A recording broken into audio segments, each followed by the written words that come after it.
Hey, j'espère que tu vas bien, bienvenue sur cette nouvelle vidéo. Aujourd'hui, nouvelle analyse sur le Bitcoin. Il s'est passé énormément de choses sur le Bitcoin ces derniers jours. Je sais pas si tu te souviens, mais j'avais parlé du Bitcoin il y a environ un mois et demi dans une autre vidéo. C'était quand le Bitcoin était encore au niveau des 40 000. Et j'avais estimé trois possibilités. La première possibilité, c'était que le Bitcoin revienne se poser sur cette ligne de tendance qu'il y a juste ici. La deuxième possibilité, ça aurait été que le Bitcoin vienne chercher les 50 000, puis revienne tomber sur les 42 000 avant de prendre sa décision. Et la troisième possibilité, c'était tout simplement que ça explose d'un coup le Fibonacci des 50 000 et ensuite venir se poser autour des 60 000 pour commencer à vaciller un petit peu entre les 57 et les 63 000. J'avais bien précisé que dans n'importe quel cas, le Bitcoin allait vaciller un petit peu autour des 40 000 et c'est d'ailleurs ce qu'il s'est passé. Donc au final, c'est la possibilité optimiste qui a pris le dessus et on est venu se poser autour des 60 000. Et effectivement, on est venu toucher jusqu'aux 64 000, mais on s'est bien fait refuser. Ça nous l'a bien fait comprendre sur ces trois bougies, car on voit que chaque bougie est venue tester les 64 000, celle-là pour les 63 000, et à chaque fois ça s'est fait refuser avec brio. Donc on est en train de vaciller du coup entre les 63 000 et les 57 000 environ. Donc du coup on reste dans le cadre de mon analyse et ça c'est parfait. Je t'invite à voir la vidéo en haut à droite de l'écran si tu ne l'as pas vue. Maintenant passons à l'analyse sur le marché. Qu'est-ce que le Bitcoin va être susceptible de faire sur les prochains mois? J'espère que la vidéo va te plaire. N'oublie pas de lâcher un petit like et de t'abonner à la chaîne pour me soutenir moi et mon travail. C'est parti. Alors le Bitcoin il est en train de dépasser toutes nos attentes. Sincèrement, personne n'aurait pu prévoir que ça allait atteindre les 60 000 aussi rapidement. Ça a surpris absolument tout le monde. L'indice de Fear and Greed a dépassé les 80 d'un coup. La plupart des gens s'attendaient à une énorme correction avant que ça continue. Et le pire dans tout ça, c'est qu'on vient à peine d'entrer dans la phase de bull run. Et oui, parce que si on se base sur le market cycle du Bitcoin, on vient à peine d'entrer du coup dans ce qu'on appelle le bull market. Tout ce qui s'est passé entre les 16 000 jusqu'à maintenant, donc les 64 000, c'était la phase d'accumulation. Hop hop hop, avant de continuer dans l'analyse, je t'invite juste à venir copier tous mes trades gratuitement. Je trade tous les jours et j'en fais profiter à ma communauté. Comment me rejoindre? Est-ce que c'est payant? Est-ce que c'est gratuit? Bah non, j'ai dit tout à l'heure que c'était gratuit. Donc du coup, pour me rejoindre, tu as juste à venir me contacter sur Telegram. Tu as une petite procédure minuscule à faire pour ensuite venir me rejoindre, copier mes trades gratuitement et profiter de tous les guides que j'envoie au groupe VIP. Tu es le bienvenu, j'ai ouvert seulement 15 places cette semaine. Et oui, parce que si on se base sur le market cycle du Bitcoin, on vient à peine d'entrer du coup dans ce qu'on appelle le bull market. Tout ce qui s'est passé entre les 16 000 jusqu'à maintenant, donc les 64 000, c'était la phase d'accumulation. Et c'est d'ailleurs pour ça que les altcoins n'ont pas encore totalement suivi,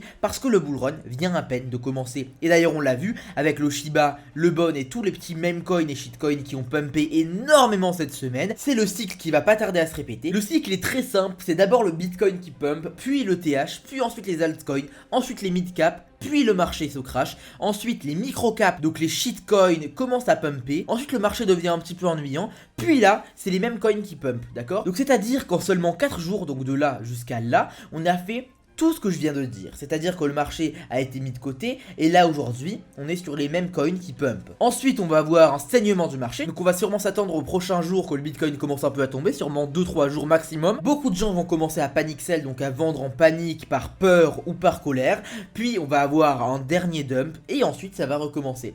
On peut voir effectivement ce schéma là par exemple juste ici, donc ça a Bitcoin pump, le TH a suivi, etc., les altcoins, etc., etc. Donc pendant ces 3 jours là le marché était mis de côté, d'accord, puis ensuite ça a dump, les gens ont commencé à paniquer, donc ça a redump, et ensuite ça a recommencé à prendre une belle hausse. Et donc on est en train du coup de recommencer ce cycle, donc selon moi dans maximum une semaine, le Bitcoin va recevoir encore une fois une tentative de hausse. Donc sincèrement je te dis déjà, hein, toute l'analyse que je vais faire dans cette vidéo, ça reste une spéculation, d'accord. Si tu fais des investissements ou des trades là-dessus, je ne suis pas responsable, tu es responsable de tes investissements, tout ce que je fais c'est donner mon avis sur la situation. Personnellement je pense que le Bitcoin va venir rechercher cette zone là des Fibonacci, elle n'a pas assez marqué le mouvement, sans compter le fait que le Bitcoin a besoin d'une correction. Regarde-moi cette ascension fulgurante sans aucune correction.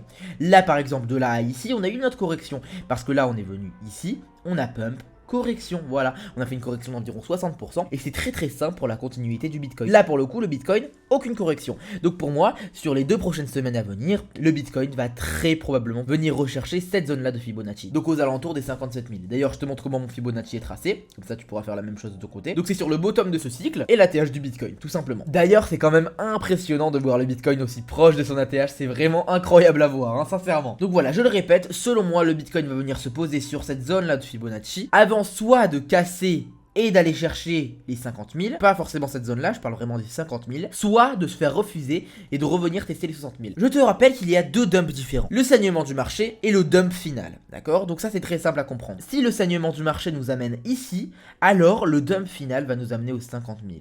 Par contre, si le saignement du marché nous amène aux alentours des 60 000, 59 000, alors le dump final nous amènera sur cette zone de Fibonacci et on bloquera. Si le dump final nous amène sur cette zone de Fibonacci, alors on va sûrement revenir tester les 63, 64 000 pour peut-être essayer de casser et aller venir toucher peut-être la TH. Par contre, si le saignement du marché nous amène ici et que le dump final du coup casse forcément la zone de Fibonacci, à ce moment-là pour moi on va venir tester jusqu'aux 50 000. Ça serait une correction plutôt saine car ça équivaut à environ 50% du pump. Donc je parle bien du pump à partir de ce niveau-là. On est parti de 40 000, on a touché les 60 000, donc forcément 50% c'est 50 000. Pour moi ça serait quelque chose de sain et le Bitcoin après pourra revenir à la hausse. Maintenant prenons des cas extrêmes, c'est-à-dire peut-être que le Bitcoin va venir à partir d'ici commencer à casser la dernière zone de Fibonacci, donc la zone du 1. Et à ce moment-là, on viendra casser la TH. Donc ça c'est la troisième possibilité. La possibilité, je dirais, à la fois la plus optimiste et la plus pessimiste. Parce que si le Bitcoin fait ça, alors on aura malheureusement en bull run pas ouf.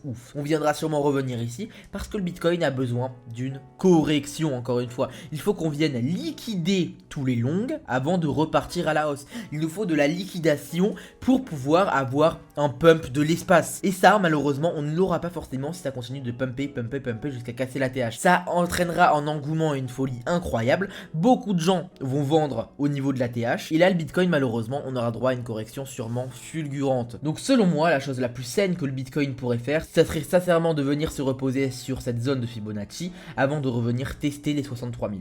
Pour moi, c'est la chose la plus saine que le Bitcoin pourrait faire. Et pour les altcoins, ce serait super sain aussi parce que les altcoins vont profiter de ce pump là sans pour autant forcément avoir des pertes sur ce dump là. Parce que je te rappelle que tout ce pump là, de 51 000 jusqu'à 63 000, les altcoins en ont quasiment pas profité. Donc ce petit dump là, les altcoins ne vont probablement pas en profiter non plus pour dump. Et c'est à partir du coup du renouveau du cycle, donc le Bitcoin pump, puis le TH pump, etc., que là les altcoins vont pumper. Donc le Bitcoin pumpera, puis le TH pumpera, et ensuite les altcoins suivront. Et donc à ce moment-là, les altcoins pourront rattraper un petit peu le Bitcoin dans son avancée, parce que je rappelle que les altcoins ont fait généralement moins de performance que le Bitcoin. Pourtant le Bitcoin a beaucoup plus de market cap que les altcoins, donc du coup il est censé être beaucoup plus difficile à faire pumper. Jusqu'à maintenant j'ai toujours pas parlé du halving. Je rappelle que le halving est dans seulement un mois environ bien sûr, mais n'oublie pas le fait que le halving va sûrement provoquer un dump sur le Bitcoin, mais en tout cas il ne provoquera à aucun moment un pump. Le halving va provoquer un pump sur le Bitcoin sur le long terme, c'est-à-dire sur l'année qui suit. Généralement il a un impact 3 mois après, mais sur le moment le halving va sûrement faire quelques déçus parce qu'il y a beaucoup de débutants qui s'attendent à ce que le halving fasse un impact direct sur le Bitcoin, donc ils vont être déçus, donc ils vont panic sell tout simplement, et donc ça va sûrement recréer la fin du cycle du Bitcoin. Puis ensuite le Bitcoin repumpera, etc., etc. Voilà, c'est tout pour cette analyse du Bitcoin. J'espère qu'elle t'a aidé à y voir plus clair sur la situation. En tout cas, je te souhaite une super journée ou une super soirée. Bye!